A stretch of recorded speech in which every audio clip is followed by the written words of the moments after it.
পুরো বাংলাদেশে শোনা যাচ্ছে কমিটি চেঞ্জ, পুরো বাংলাদেশে শোনা যাচ্ছে ইমাম চেঞ্জ, পুরো বাংলাদেশে শোনা যাচ্ছে খতিব চেঞ্জ। সমগ্র বাংলাদেশের একই অবস্থা হতে হবে, যিনি মসজিদ কমিটির দায়িত্বশীল তিনি নামাজি হবেন, যিনি দায়িত্বশীল আল্লাহকে ছাড়া কাউকে ভয় পাইবে না। আওয়ামী লীগ করেন দেখা মসজিদ কমিটির সভাপতি, বিএনপি ক্ষমতায় এসে দেখে মসজিদ কমিটির সভাপতি এখন আওয়ামী লীগ থেকে বিএনপিতে হয়ে গেছে। এই সমস্ত রাজনীতি করার জায়গা মসজিদ না, ঠিক কিনা? তারাই এই মসজিদের দায়িত্ব নেবে, সারা বাংলার মসজিদের দায়িত্ব নেবে কারা? যারা আল্লাহর প্রতিনিধিত্ব করে। দলীয়ভাবে মসজিদের কোনো দায়িত্ব কাউকে দেওয়া হয় না, এটা আপনারাও খেয়াল রাখবেন। সব কিছু খাদেম দিয়ে, ইমাম দিয়ে, মসজিদ দিয়ে হয় না, কিছু জিনিস নিজেরও কিছু নিতে হয়। এটা কোম্পানি না, এটা প্রজেক্ট না, এটা কার ঘর?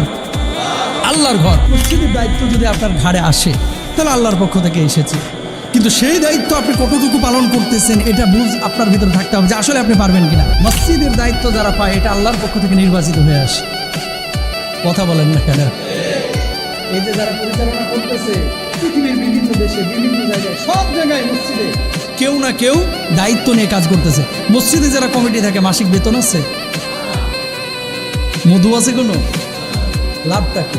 লাভ হচ্ছে কিয়ামতের ময়দানে আল্লাহর সামনে বলতে পারবে আল্লাহ কিছু তো নেই নাই, পারলে নিজে দিয়ে এসেছি, ঠিক কিনা? আমি কি বলেছিলাম? আপনি যদি কমিটি হন, আপনি যদি ইমাম হন, আপনি যদি মুয়াজ্জিন হন, সমগ্র বাংলাদেশের একই অবস্থা হতে হবে। যিনি মসজিদ কমিটির দায়িত্বশীল তিনি নামাজি হবেন, যিনি দায়িত্বশীল তিনি যাকাত আদায় করবেন, যিনি দায়িত্বশীল আল্লাহকে ছাড়া কাউকে ভয় পাইবে না। আওয়ামী লীগ করেন দেখা মসজিদ কমিটির সভাপতি, বিএনপি ক্ষমতায় এসে দেখে মসজিদ কমিটির সভাপতি এখন আওয়ামী লীগ থেকে বিএনপিতে হয়ে গেছে। এই সমস্ত রাজনীতি করার জায়গা মসজিদ না, ঠিক কিনা? মসজিদ হচ্ছে আল্লাহর ঘর, এখানে তারাই এই মসজিদের দায়িত্ব নেবে, সারা বাংলার মসজিদের দায়িত্ব নেবে কারা? যারা আল্লাহর প্রতিনিধিত্ব করে। দলীয়ভাবে মসজিদের কোনো দায়িত্ব কাউকে দেওয়া হয় না, এটা আপনারাও খেয়াল রাখবেন। কেমন না যে আগে উনি ছিল, উনি তো আওয়ামী লীগ করতো, এখন বিএনপি ক্ষমতায় চলে এসেছে। না, বিএনপি আওয়ামী লীগ দিয়ে মসজিদ হবে না প্রিয় ভাইরা আমার, এগুলো ফিতনা। এগুলো কি জোরে বলেন? এগুলো কি ফিতনা? এই মসজিদে যেমন জামাত আছে, যেমন আওয়ামী লীগ আছে, যেমন বিএনপি আছে, জাতীয় পার্টি আছে, জাসদ মাসদ সব কিন্তু আছে স্যার, এখানে সব দলের লোকেরা আছে। আল্লাহ সুবহানাহু ওয়া তাআলা এগুলো দেখতে বলেন নাই, আল্লাহ দেখতে বলছেন প্রথম দেখবা যে সে প্রকৃত ইমানদার কিনা, সে মুশরিক কিনা, মাজার পূজারী, কবর পূজারী, শিরিক বিদআতের সাথে সম্পৃক্ত, হারামখোর, মদখোর, জুয়ারি কখনো মসজিদ কমিটিতে থাকতে পারে না, ঠিক কিনা ভাইরা আমার? যেখান থেকে কথাটা বলতেছি, কেন এই কথাগুলো আসতেছে? কথাগুলো আসতেছে বাংলাদেশ নতুন করে স্বাধীন হয়েছে, স্বাধীনতার পর থেকে শুধু ঢাকা শহরে না, কিন্তু পুরো বাংলাদেশে একই চিত্র, পুরো বাংলাদেশের একই চিত্র। আগে সব কমিটি, সব মসজিদের যে খারাপ বিষয়টা কিন্তু এরকম না। কিছু কিছু কমিটি আছে আলহামদুলিল্লাহ খুব ভালো, কিছু কিছু কমিটি আছে ও বিএনপির আমলেও যেরকম, আওয়ামী লীগের আমলেও যেরকম, এর কোনো চেঞ্জ হবে না, এরকম বলেন, ঠিক না? মসজিদের উদ্দেশ্য হচ্ছে, কমিটির উদ্দেশ্য হচ্ছে মসজিদটা ঠিক মতো পরিচালিত হচ্ছে কিনা। আর সেই কমিটির মধ্যে বৈশিষ্ট্য কী কী থাকতে হবে? 5টা। 1 নম্বর হচ্ছে আল্লাহর প্রতি ঈমান আনছে কিনা, বিল্লাহি ওয়াল ইয়াউমিল আখির। 2 নম্বর হচ্ছে আখিরাতের প্রতি বিশ্বাস স্থাপন করেছেন কিনা। 3 নম্বর ওয়া আকামাস সালাত, নামাজ কায়েমকারী কিনা, নামাজ নিজে পড়ে, অন্যকে পড়তে বলে। ওয়া আতাজ যাকাত, যাকাত আদায় করে কিনা। অনেক ভাইরা আছে দায়িত্বশীল কিন্তু যাকাত আদায় করতে চায় না। ওয়ালাম ইয়াখশা ইল্লাল্লাহ, আল্লাহ ছাড়া কাউকে ভয় পাইবে না, কোনো লিডারকে ভয় পাইবে না, কোনো খতিবকে ভয় পাবে না, কোনো ইমামকে ভয় পাবে না। সম্মান যাকে যেমন দেওয়ার তাকে তেমনই সম্মান দিবে, কিন্তু হক কথা আওয়ামী লীগের আমলেও যেমন বলবে, বিএনপির আমলেও তেমনই বলবে, ঠিক কিনা? তাহলে এরকম যদি থাকে তাহলে সে মানুষটা কি? আল্লাহর ঘরের নির্মাতা হবে। আর যে আল্লাহর ঘরের নির্মাতা হবে সে কি? তার প্রতিদানটা কি? আল্লাহর নবী সাল্লাল্লাহু আলাইহি ওয়াসাল্লাম বলছেন, মান বানা লিল্লাহি মাসজিদান বানাল্লাহু লাহু বাইতান ফিল জান্নাহ। কেউ যদি আল্লাহর ঘর নির্মাণ করে দুনিয়ার জিন্দেগিতে, আল্লাহ রাব্বুল আলামিন কিয়ামতের ময়দানে তার জন্য জান্নাতে একটা বালাখানা নির্মাণ করে দিবেন। তাহলে কমিটির দায়িত্ব পাইলাম, মসজিদের মুসল্লিদের দায়িত্ব আমরা পাইলাম, কার কি দায়িত্ব বুঝে গেছি। ইমামের দায়িত্ব কি সেটাও বুঝেছি, খতিবের দায়িত্ব কি সেটাও বুঝেছি, মুয়াজ্জিনের দায়িত্ব কি সেটাও বুঝেছি, খাদেমের দায়িত্ব কি সেটাও বুঝেছি। এবার আসেন, আজকে এই শুক্রবার জুমার দিনে ইমাম সাহেব মসজিদ পরিষ্কার করেছেন, খাদেম পরিষ্কার করেছেন, বাইরের 2-1 ছেলেরা এসে পরিষ্কার করেছেন। তারা যে ধোয়া মোছা করলো টাইলসের ওপরে এসে যে আপনি নামাজ আদায় করেছেন, এই ধোয়া মোছা করার কারণে যতজন মানুষ সেখানে নামাজ আদায় করেছে, আল্লাহ রাব্বুল আলামিন ওই ধৌতকারী ব্যক্তির আমল নামায় সেই সওয়াব লিখে দিয়েছেন। বাড়িতে মেহমান আসলে বাড়িটাকে ঝাড়াঝাড়ি করে রাখেন, পরিষ্কার পরিচ্ছন্ন করে রাখেন।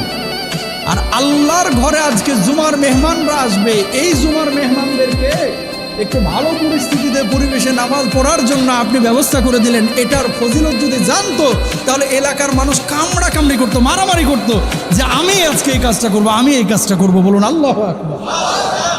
এত সওয়াব ঠেলাঠেলি করতেন না। কথা বুঝতে পেরেছেন? এই মসজিদ এবং সারা বাংলাদেশের সমস্ত মসজিদগুলো যারা পরিচালনা করেন তারা কারা? মসজিদ কমিটি, আপনার আমার মতো কিছু মুসল্লি ভাইয়েরা, কেউ সভাপতি, কেউ ক্যাশিয়ার, কেউ সাধারণ সম্পাদক, এরকম ভাইয়েরাই কিন্তু মসজিদ পরিচালনা করেন। তাহলে আপনার দায়িত্ব কি? মসজিদে আসবেন ইবাদতের জন্য। আর যারা মসজিদ পরিচালনা করবে তাদের দায়িত্বটা কি? আল্লাহ সুবহানাহু ওয়া তাআলা বলে দিয়েছেন। আমি না, তাদের বৈশিষ্ট্য কি হবে, তাদের গুণাগুণ কি হবে?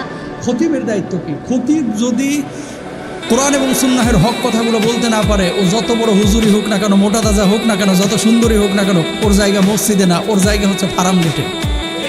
কথা বলেন ঠিক কিনা? যত বড় হুজুরি হোক, যদি হক কথা বলতে না পারে তাহলে তার জায়গা খতিবের জায়গা না, দিবে না।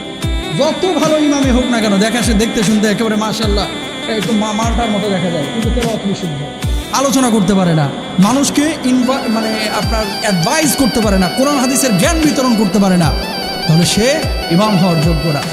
কোনো কমিটি যদি মসজিদ পরিচালনার ক্ষেত্রে তার ভিতরে ন্যূনতম যোগ্যতা না থাকে, যেগুলো আল্লাহ তাআলা বলেছেন, আমি না, আল্লাহ বলেছেন, এই যোগ্যতা না থাকলে তার কমিটিতে থাকা উচিত না। তাহলে দেশ যিনি চালাইবেন তারও কিছু যোগ্যতা থাকার দরকার আছে না নাই? আছে। যদি তার সেই যোগ্যতা না থাকে, তার দেশের পরিচালনা করার উপযুক্ত না হয়, তাহলে দেশ পরিচালনা করা তার কি জরুরি? দরকার নাই। এবার আসেন আল্লাহ তাআলা কি বলছেন খেয়াল করেন।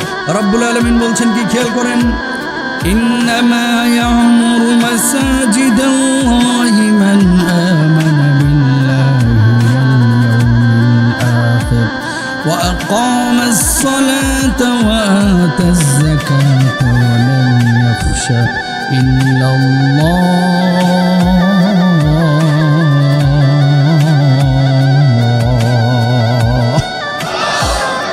আল্লাহ রাব্বুল আলামিন বললেন, যারা মসজিদ নির্মাণ করবে, যারা মসজিদ বানাবে, মসজিদের নির্মাতা যারা, এদের 5টা বৈশিষ্ট্য থাকা লাগবে। 1 নম্বর হচ্ছে আল্লাহর প্রতি ঈমান আনবে, মান আমানা বিল্লাহ ওয়াল ইয়াউমিল আখির, আখিরাতের প্রতি ঈমান আনবে। ওয়া আকামাস সালাহ, ওই মানুষগুলো নামাজ কায়েম করবে। ওয়া আতাজ যাকাত, তারা যাকাত আদায় করবে। ওয়া লাম ইয়াখশা ইল্লাল্লাহ,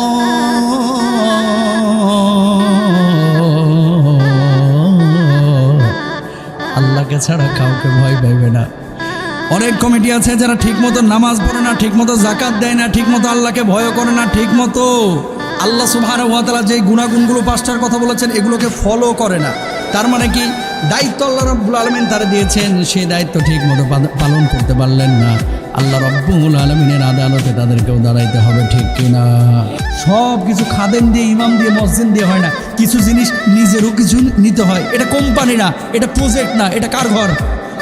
আল্লাহর ঘর। এটা ধুইলেন মানে কার ঘর ধুইলেন? এটা মুছলেন মানে কার ঘর মুছলেন? এখানকার একটা ফ্যান ঠিক করলেন মানে আল্লাহ সুবহানাহু ওয়া তাআলার ঘরের ফ্যান ঠিক করলেন। আল্লাহু আকবার বলেন। কত বড় কথা! রাসূল সাল্লাল্লাহু আলাইহি ওয়াসাল্লাম মসজিদে নববীর নির্মাণ কাজ চলছে, খেজুর গাছের ডালগুলো সাহাবীরা টেনে টেনে নিয়ে আসছেন, দেয়ালগুলো নির্মাণ করছেন, মাটি দিয়ে, বালু দিয়ে, পাথর দিয়ে, একজন একজন করে সাহাবীরা টেনে টেনে নিয়ে আসছেন। আল্লাহর নবী সাল্লাল্লাহু আলাইহি ওয়াসাল্লাম সেখানে দাঁড়ানো। সাহাবীরা দেখলেন নবীজিও পাথর টানা শুরু করেছেন, নবীজিও খেজুরের ডালা আনা শুরু করেছেন। সাহাবীরা বললেন, ওগো নবীজি, এটা আপনি কেন করতেছেন? এটা তো আপনার কোনো জরুরত নাই, আমরা তো আছি, আমরা করতেছি। আল্লাহর নবী বললেন, তোমাদের যেমন সওয়াবের প্রয়োজন আছে, আমি নবী আমারও সওয়াবের প্রয়োজন আছে। মসজিদ নির্মাণে শরীক হয়েছি সওয়াবের জন্য, বলুন সুবহানাল্লাহ।